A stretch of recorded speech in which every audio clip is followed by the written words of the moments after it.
Hello guys, welcome to Eesha YouTube channel. మీకు ఈ video నచ్చితే కనుక ప్లీజ్ ఫ్రెండ్స్ లైక్ చేయండి, షేర్ చేయండి, సబ్స్క్రైబ్ చేయండి, కామెంట్ మాత్రం తప్పకుండా చేయండి. మరిన్ని వీడియోస్ కోసం నా ఛానల్ని సబ్స్క్రైబ్ చేసుకుంటారని అనుకుంటున్నాను.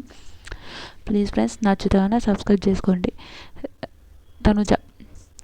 తనుజ డ్రాగన్ పోయి రీతుకి ఇచ్చినప్పుడు ఇంకా డ్రాగన్ రీతుకి ఇచ్చినప్పుడు ఇంకా మన సంజన గారికి మండుతుంది. రీతు అంటే పడతలేదు కదా, ఏదో ఒకటి మండాలి కదా. ఈరోజు నాగార్జున గారు మండిపిస్తాడు మన సంజన గారికి.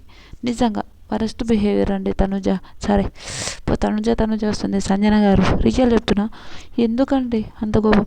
అయితే కెప్టెన్గా తనుజ ఓకే రీతుని చూడాలనుకుంటుంది కాబట్టి 100% రీతుకి ఇస్తుంది. వాళ్ళ ఫ్రెండ్ వాళ్ళకి ఇచ్చినప్పుడు ఎందుకు నీకు ఆ అమ్మాయి మీద కక్ష ఉంటే నువ్వు అమ్మాయితో తీర్చుకోండి.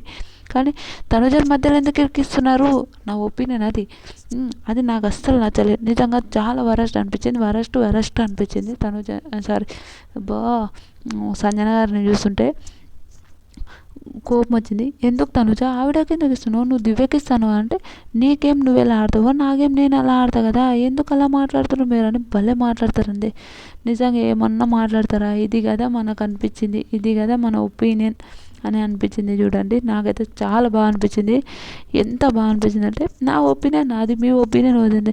ఇంకా నువ్వు సేఫ్ గేమ్ ఆడుతున్నావు అంటే నేను సేఫ్ గేమ్ ఆడతలేను సంజన గారు, మీరు సేఫ్ గేమ్ అనకండి, నాకు అసలు నచ్చదు అని భలే చెప్తుంది మన సంజన గారు. నిజంగా చాలా బాగా చెప్తుంది. రియల్ చెప్తున్నా, క్యూర్ అనిపిస్తుంది నాకు. ఎంత బాగా అనిపించింది అంటే అంత బాగా అనిపించింది.